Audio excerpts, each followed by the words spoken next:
அன்னைக்கு தங்க விலை ரொம்ப கம்மியாக வந்தது, 48,000 விற்றுது. அன்னைக்கு ஒரு பொண்ணு எடுத்து வச்சு. இப்போ பாருங்க, இதெல்லாம் நான் யோசிச்சுட்டு இருக்கேன். என்ன இருக்கு, என் பொண்ணை அவங்க கட்டி கொடுக்கணும் அப்படின்னு வந்து ஒரு பெரிய பஞ்சாயத்து. நான் வீட்டில் பூந்து எல்லாரும் சக்க போட்டு தள்ளி நெட்டி விட்டு பெரிய கலவரம் இருந்துகிட்டே இருக்கும். அந்த பாக்கெட் மணி தான் இன்னைக்கு நான் பாக்கெட்டே இல்லாமல் சுற்றுறதுக்கு காரணமாக போச்சு.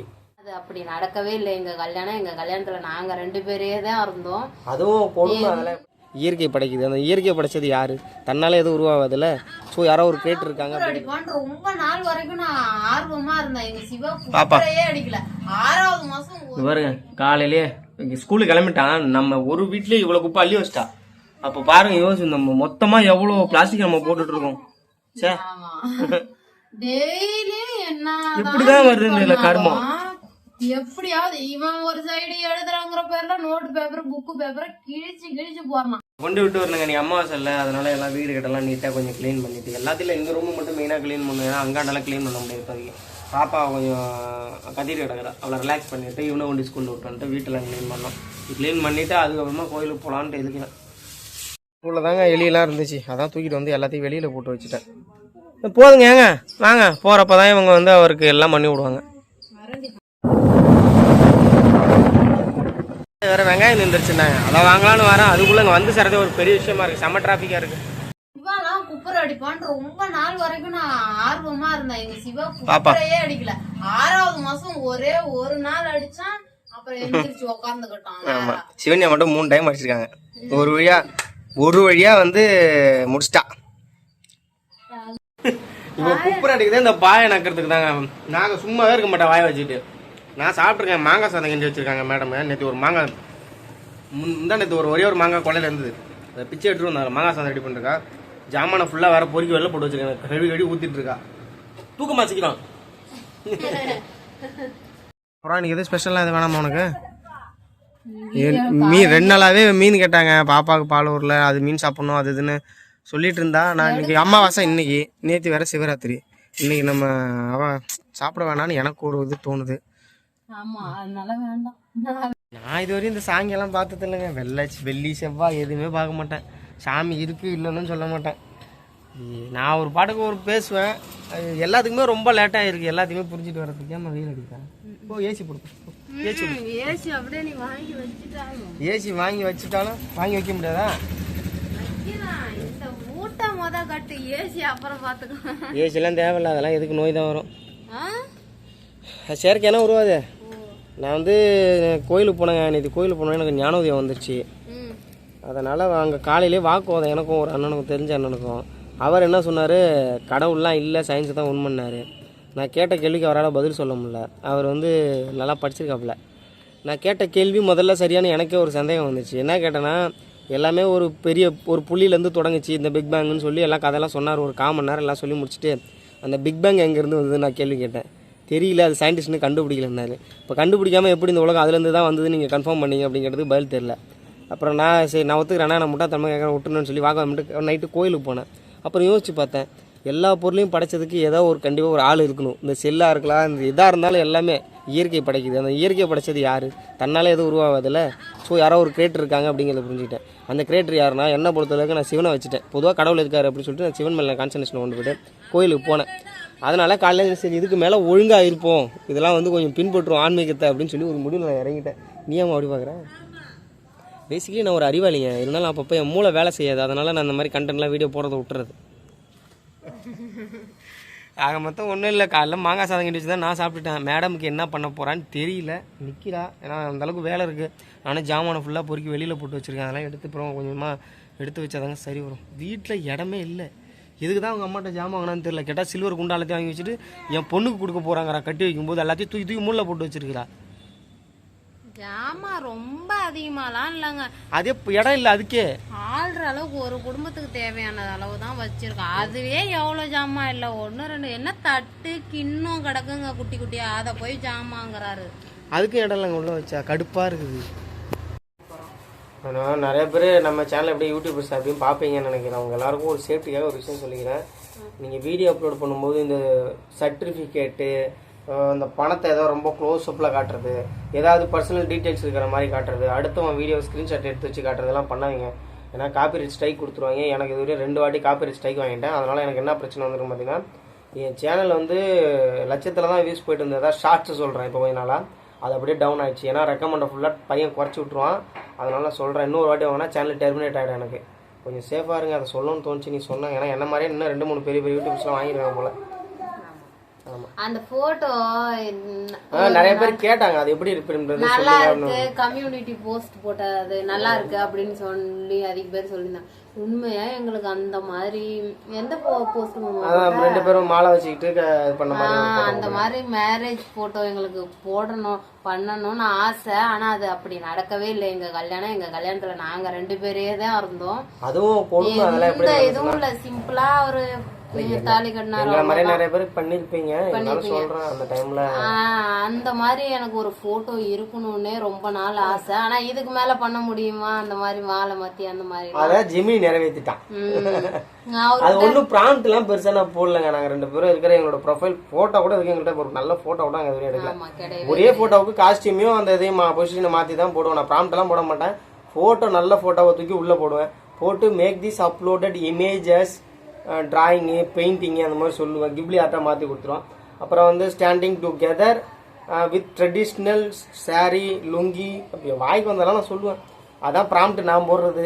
அப்படியே அழகா ரெடி பண்ணி கொடுத்துருவான். அதுல எங்க அக்கா எங்க அம்மாவெல்லாம் ரெடி பண்ணி பார்த்தோம். அவங்க வரல, எங்களுக்கு மட்டும் தான் வருது. எங்களுக்கு நிறைய பேருக்கு ப்ராம்ப்ட் போட்டு பார்த்தா கொடுக்கல. ப்ராம்ப்ட் இல்ல, வாயில சொல்லி பார்த்தா அந்த இதுல எங்களுக்கு மட்டும் கொடுத்துருச்சு. 2-3 போட்டோ கொடுத்தது. ஆமா, நல்லா இருந்துச்சு. அதான் அந்த மாதிரி எனக்கு பண்ணணும்னு ஆசை, உண்மையாவே பண்ணணும்னு ஆசை. ஆனா அந்த மாதிரி இனிமே பண்ண முடியாதுல்ல. எனக்கு கல்யாணத்தை திரும்பவும் பண்ண முடியும். பண்ணுவோம், 60 பண்ணுங்க. நான் இவர்கிட்ட அடிக்கடி என்ன சொல்லுவேன்னா, கண்டிப்பா நீ வீடு கட்டினா அந்த கல்யாணமும் திரும்ப நடந்த மாதிரி அப்படின்னு அவர்கிட்ட சொல்லிட்டே இருப்பேன். ஏன்னா வீடு கட்டினா வீடு குடி போறப்ப அந்த ஓமம் வளர்த்தும் போது நல்லா இருக்கும். புதுசா கல்யாணம் பண்ற மாதிரி மாலை கீழே எல்லாம் போட்டுட்டு உட்காருவோம்ல. அந்த நாளுக்காக எப்ப வரும்னோ தெரியலங்க. அதாவது அது நம்ம முயற்சி பண்ணி பணம் சம்பாதிச்சா மட்டும் போதும். அது கடவுளும் மனசு வைக்கணும். ஒரு சில பாசிட்டிவ் எனர்ஜி வந்து நம்மளை வந்து அதுக்கு உந்துதல் படுத்தணும். அதுக்கு வந்து நாங்கள் வேண்டிக்கிறோம். நீங்களும் எங்களுக்காக ப்ரே பண்ணுங்க. ஒரு 1000 பேர் ப்ரே பண்ணீங்கன்னா அதில் கண்டிப்பாக நடந்துடும். நீங்களும் வீடு கட்டணும் வேண்டிக்கிறோம், உங்களோட கஷ்டமும் தீரணும் வேண்டிக்கிறோம். எல்லாருமே நல்லா இருக்கணும் தானே. என்னோட ஆசை, நான் எவ்வளவோ விஷயங்களை புரிஞ்சுக்கிறதுக்கு எனக்கு இவ்வளோ லேட் ஆயிடுச்சுங்க. இந்த 30 வயசு ஆயிட்டு தான் எனக்கு ஒரு மெச்சூரிட்டிங்கிறதே வந்திருக்கு. ஃபர்ஸ்ட் எது கல்யாணம் பண்ணனே தெரியாம 23 வயசுல கல்யாணம் பண்ணேன். எதுக்கு புள்ள பெத்தன்னு தெரியாம அதான் அந்த வயசுக்குள்ள நான் 2 பேரும் குழந்தை பெற்றோம். ஆனா எங்களுக்குள்ள இருந்த ஒரு விஷயம், சேர்ந்து வாழணும் அப்படிங்கிற ஒரு எண்ணம் எங்களுக்குள்ள இருந்தது. எவ்வளோ சண்டை போட்டாலும் நாங்கள் பிரிஞ்சு போல. ஆனா இதுல பணம் ரொம்ப முக்கியம். இந்த சொசைட்டில நம்ம எப்படி வாழணும் நமக்கு மட்டும் அதுக்கு இப்பதான் புரியுது. அவளுக்கு அப்பயே தெரியும். ஏன்னா நான் வளர்ந்த விதமே அப்படிதான். நான் எனக்கு பெற்றவங்க எல்லாருமே அதை சொல்ல ரொம்ப செல்லம். வீட்டுக்குள்ளேயே வச்சுக்கிறது, வேலைக்கு அனுப்பாமல் இருக்கிறது. ஒரு செல்ல பிள்ளைன்னு வச்சுக்கலாம். நான் வீட்டுக்கு எங்கள் அம்மா வீட்டுக்கும் நான் தான் செல்ல பிள்ளை, இங்கேயும் நான் தான் செல்ல பிள்ளை. அப்போ என்ன ஆகும்? அதனால எனக்கு என்ன ஆயிடுச்சுன்னா, எப்படி எதுவுமே தெரியல. பணம் காசுனா என்னன்னு தெரியல. சும்மா எட்டா பிடிக்கிற கையில் 1000 ரூபா. அப்போ யோசிச்சு பாருங்க, அப்போவே எங்கள் கையில் 1000 ரூபா இருக்கும். அப்போ எவ்வளோ பெரிய காசு. சும்மா வச்சுட்டு தாறுமாறாக செலவு பண்ணுவேன். 1 ரூபா கேட்க மாட்டாங்க. பாக்கெட் மணி இருந்துகிட்டே இருக்கும். அந்த பாக்கெட் மணி தான் இன்னைக்கு நான் பாக்கெட்டே இல்லாமல் சுற்றுறதுக்கு காரணமாக போச்சு. நீங்களும் அந்த தப்பை தயவு செய்து பண்ணாங்க. உங்கள் குழந்தைக்கு கஷ்டம் நஷ்டம் என்னன்னு சொல்லி விடுங்க. பசினா என்னன்னு சொல்லி விடுங்க. ஒரு பொருளை நீயே தான் உழைச்சி வாங்கணும்னு சொல்லி விடுங்க. வாழ்க்கைக்கு தேவையான ஒரு விஷயமே தான். அதுக்காக வேலைக்கே போயிட்டு செட்டில் ஆகலாங்கிறது முட்டாள்தனம். அது முடியாது. பிஸ்னஸ் பண்ணணும். இந்த பார்ட் டைமில் மாதிரி யூடியூப் பண்ணுறது, ஏதோ ஒரு பொருளை நம்ம அது மாதிரி தான் பண்ணாமல் தவிர நான் வேலைக்கு போய் முன்னேறுவேன் தவிர. வேலைக்கு போனால் ஒன்றும் ஐடி ஃபீல்டில் நல்ல மாதம் 1 லட்சம் 2 லட்சம் சம்பளம் இருக்கணும். அப்படி இல்லையா ஏதோ ஒரு மளிகை கடையை போகணும். அதுவும் இல்லையா கவர்மெண்ட் வேலைக்கு போகணும். போலீஸ் ஆகணும், கலெக்டர் ஆகணும், லாயர் ஆகணும், டாக்டர் ஆகணும். இதுதான். இது எல்லாம் எனக்கு புரிஞ்சுக்க 30 வயசாக இருக்குது இங்கே வந்து சேர்றதுக்கு. ஆனால் அப்புறம் நான் ஒன்றுமே பண்ண முடியாது. ஏதோ முடிஞ்சதை பண்ணிட்டு இருக்கேங்க. என் பிள்ளைக்கு நல்ல எஜுகேஷனு 2 பிள்ளைங்களுக்கும். எங்களுக்கு ஒரு கல்லோடு கட்டி வைக்கணுங்க கட்ட வேணத்துக்கு. வேலை கட்டா வேலைக்கு போகிறேன். ஒரு நாளைக்கு எனக்கு ஒரு 800 ரூபா சம்பளம். கொத்தனார் வேலைக்கு போனால் 1000 ரூபா சம்பளம்.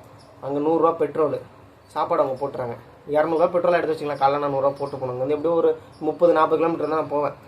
திரும்பி வரும்போது வீட்டில் 800 ரூபா இருக்குது. அந்த 800 வீட்டுக்கு வந்தோம்னா பால் செலவு அதுன்னு பார்த்தா ஒரு 100 ரூபா ஒரு நாளைக்கு அவசியம். 800 ரூபா மீதி இருக்குது. அந்த 800 ரூபா யோசிச்சு பாருங்க. மாதம் 1000 ரூபா லோனு, ஸ்கூல் ஃபீஸு, இதர செலவுகள்லாம் இருக்குது. அது 10 பத்தாது. 30,000 இந்த காலகட்டத்தில் 10 போது அப்புறம் என்னத்தான் நம்ம சம்பாரிச்சு என்னத்தான் பண்ண முடியும்? ஏன் டேவிட் பார்க்குறேன் இந்த சொல்கிறதெல்லாம் இப்போ எனக்கு ரொம்ப லேட்டாக புரியுதுங்க. நான் கல்யாணம் புதுசில் மாமியார் என்ன கேட்டே இருப்பாங்க, நீ என்ன வச்சிருக்க, உன்ட்ட என்ன இருக்கு, என் பொண்ணை அவங்க கட்டி கொடுக்கணும் அப்படின்னு வந்து ஒரு பெரிய பஞ்சாயத்து. நான் வீட்டில் பூந்து எல்லாரும் சக்க போட்டு தள்ளி நெட்டி விட்டு பெரிய கலவரம் நடந்தது. அது எல்லாத்தையும் நான் இப்போ யோசிச்சு பார்க்குறேன். எல்லாருமே கரெக்டாக சொல்லியிருக்காங்க. அந்த வயசு வரும்போது தான் ஒரு விஷயத்த புரிஞ்சிக்க முடியுங்கிறது எனக்கு நம்ம ஏன்டா அது பார்க்குறேன். புத்தி வச்ச புள்ள மேகலை வெக்கம் விட்டு போகலை. என்ன பண்ண போகிறோம்? இதெல்லாம் வந்து என்னோட அனுபவங்கள். மெச்சூரா இருக்கிறதா சொல்லுவாரு அடிக்கடி. ஆனா உண்மை என்னன்னா இப்ப நடக்க போற விஷயத்த நான் முன்னாடியே அவர்கிட்ட சொன்னேன். இப்படிலாம் இருக்கும் லைஃப், நாளைக்கு உனக்கே தோணும். நான் கடவுள்கிட்ட வேண்டிப்பேன், இவருக்கு எந்த அருமையும் தெரியாமையே போயிருமா அப்படின்லாம் நான் இப்போ அதிகமா வேண்டுவேன். எங்களுக்கு சண்டை வரும்போது கடவுள்கிட்ட சொல்லுவேன், என்ன பணத்தோட அருமையே தெரியல. ஒரு உடம்பு சரியில்லைன்னா கூட அது ரொம்ப மெயின். சும்மா போய் இலவசமா பாத்துருவாங்களா ஒரு ஹாஸ்பிட்டல்ல? பார்க்க மாட்டாங்கல்ல. எல்லாத்துக்கும் இதுதான் தேவைன்னு. ஆனா இப்ப பேசுறாரு. ஆரம்பத்துல நிறைய தப்பு பண்ணிட்டாங்க. என்ன பண்ணேன்னா ஒரு 50,000 லோன் போட்டேன். என் பேர்ல எல்லாம் எனக்கு எடுத்து கொடுத்தாங்க. அந்த லோனை நான் என்ன பண்ணேன், இவளுக்கு எனக்கு சண்டை. நான் வீட்டு போனால் வர முடியாது. இங்கேருந்து அங்கே போகிறது, அங்கேருந்து இங்கே வர்றது, சாப்பிட்டு வீட்டில் படுத்துங்கிறது, இது மாதிரியே அந்த பணத்தை கூட்டி சாராக்கணும். அந்த 50,000 கடனை 2 வருஷம் அடைச்சேன். ஆனால் செலவு பண்ணுறதுக்கு 1.5 மாதம் தான் ஆச்சு. 2 வருஷம் நான் அந்த கடனை அடைச்சேன். மாதம் ஆச்சுன்னா 2,500 ரூபா. அப்போ யோசிச்சு போகிற அந்த டிவி ஃப்ரிட்ஜ்லாம் அந்த லோன் எடுத்த அன்றைக்கி நம்ம எடுத்துக்கலாமே. அன்றைக்கி தங்க விலை ரொம்ப கம்மியாக வந்தது, 48,000 விற்றுது. அன்றைக்கி ஒரு ஃபோன் எடுத்து வச்சு. இப்போ பாருங்கள், இதெல்லாம் நான் யோசிச்சுட்டு இருக்கிறேன். ஏன் எப்பெல்லாம் யோசிக்கிறேன்? இது கோயில் பண்ணதுனால இதெல்லாம் யோசிக்கிறேன். அந்த நாளாக கேட்பேங்க, காசுங்கிறதே என் கையில் தரவே மாட்டார், நம்பவே மாட்டார். என்னத்த சொல்றது, இதுக்கு மேலே பேசி என்ன நம்ப மாட்டாருல. அப்போ என்ன மயிரா இருந்தது, அந்த 50,000 நானா வச்சிருந்தேன். ஆனால் எது கட்டாலும் வாங்கி கொடுத்துருவாங்கக்குள்ள, எது கட்டாலும் ட்ரெஸ் கட்டாலும். நானும் பண்ண ஒரு தப்பு, தங்கம் வெள்ளி இது மாதிரி எடுக்கல. அப்பவே நான் கேட்டேன் அப்பவே அதுக்கெல்லாம் சண்டை போடுவாரு. இதெல்லாம் வாங்கி என்ன பண்ண போறோம், ஏது பண்ண போறோங்கிற மாதிரி. அப்ப முற்றும் திறந்த முனிவர் மாதிரி இருந்தேன். காசு பணம்லாம் பெருசு இல்லை, ஜாலியா இருக்கணும், மனுஷங்க தான், பழக்க வழக்கம் தான் முக்கியம், அந்த மாதிரிலாம் பேசிட்டு இருந்தேன். அப்புறம் எனக்கு இப்போதான் புரிஞ்சுது, பணம் தான் ரொம்ப முக்கியம். அந்த சொசைட்டியில் நம்மளை மதிக்கணும்னாலே பணம் முக்கியங்கிறது இப்போதான் புரியுது. இதுக்கு மேலே இன்னும் பின்னாடி போய் டைம் ட்ராவல் பண்ணி சரி பண்ண முடியாது. இதுக்கு மேலே பெருசாக சேர்க்க முடியுதோ இல்லையோ, இருக்கிறத பாதுகாக்கணும். ஏதாவது 100-200 இருந்தாலும் உண்டியில் போட்டு வச்சு யார்ட்டையும் கடன் கேட்காத அளவுக்கு வாழ்க்கை ஓட்டணும். அந்த லோனெல்லாம் அடைக்கணும். நாங்கள் வாழ்க்கை அவ்வளோதான். இதெல்லாம் வந்து அறிவுரை கிடையாதுங்க, என்னோட அனுபவம். இத்தனை வருஷத்துக்குள்ள நான் கற்றுக்கிட்ட விஷயங்கள். 7 வருஷம் ஆயிடுச்சு எங்களுக்கு கல்யாணம். 7 வருஷம் ஆயிடுச்சு. சாமி, நம்பவே முடியலங்க உண்மையாலும். காலம் ரொம்ப வேகமா ஓடுது இல்ல. என் பையனுக்கு 5 வயசு ஆக போகுது. இப்ப எப்போ 6 வயசு அடிச்சுன்னா வச்சுக்க. 21ல போறோம். அப்ப 5 தான், 5 ஆக போகுது. ஒன்னாவதுக்கு 6 வயசு அப்படியே அவன் 5 வயசு தாண்டி ஆக போகுது. 5 வயசுல ஆமா 5 வயசுல 1ஆவது, 4 வயசுல இவங்க என்ன குழப்பறாங்க. 6 வயசுலதான் 1ஆவது. சரி 6 வயசு ஆகுது. 2021 அவன் பிறந்தது 21 மே. அப்ப இப்ப 26/1. அப்ப 5 வருஷம் தான் 26 மே வந்தா. 5 வயசு அவனுக்கு கரெக்டா 1ஆவதுல போறான். எல்லா குழந்தையும் 5 வயசுல தான் போகணும். 6 வயசுலாம் கிடையாது, 1ஆவது போக போறான். என் பொண்ணுக்கு இப்போ வந்து 1 வயசு ஆகுது. 5 வருஷம் 1 வயசு ஆயிடும் சொல்றேன். அதுக்குள்ள இவ்வளவு விஷயம் நடந்து போச்சு. எப்படி சரசான்னு ஒரு விஷயம் தெரியல. நான் இந்த வீடியோ பேசணும்னா 1 மணி நேரம் பேசணும் என் வாழ்க்கை கதையெல்லாம். அதனால இந்த வீடியோ நான் முடிச்சுக்கிறேன். அடுத்த வீடியோல இருந்தாலும் சொல்றேன். ஏன்னு கேட்டிங்கன்னா, எனக்கு சின்ன வயசுலேருந்தே எங்கள் அப்பாவாக இருக்கட்டும், என்னை பெற்றவங்களாக இருக்கட்டும், மற்றவங்களாக இருக்கட்டும், யாருமே வழி நலினா என்னன்னு சொல்லி கொடுக்கலையே தவிர. ஆனால் எங்கள் தாத்தா பாட்டியை நான் ரொம்ப நல்லா பார்த்துக்கிட்டாங்க, வளர்த்தாங்க. அங்கே அம்பாரத்தில் இருக்கிறவங்க. ஆனால் மற்றபடி எங்கள் அப்பாலாம் என்னை எங்கே இருந்தாலும் அடிச்சு துரத்திக்கிட்டு அவங்க குடும்ப சண்டைக்குள்ளே என்னை நான் வீணாக போன காரணமே தான். சொல்ல போனால் எங்கள் கேங்லேயே நான் தான் நல்லா படிக்கிறப்பேன். ஆனால் பள்ளிக்கூடமே போக மாட்டேன். அது என்ன காரணம், எல்லாம் எங்கள் ஃபேமிலி தான். அவங்க சண்டை போதை பார்த்து என் மைண்டை சுத்தமாக இதாகி அதெல்லாம் போனது போச்சு, வந்தது. உட்காந்துருக்கோன்னு. இதுதான் வாழ்க்கை, முடிஞ்சு போச்சு. அடுத்த வீடியோ மீட் பண்ணலாம். பாய்ங்க.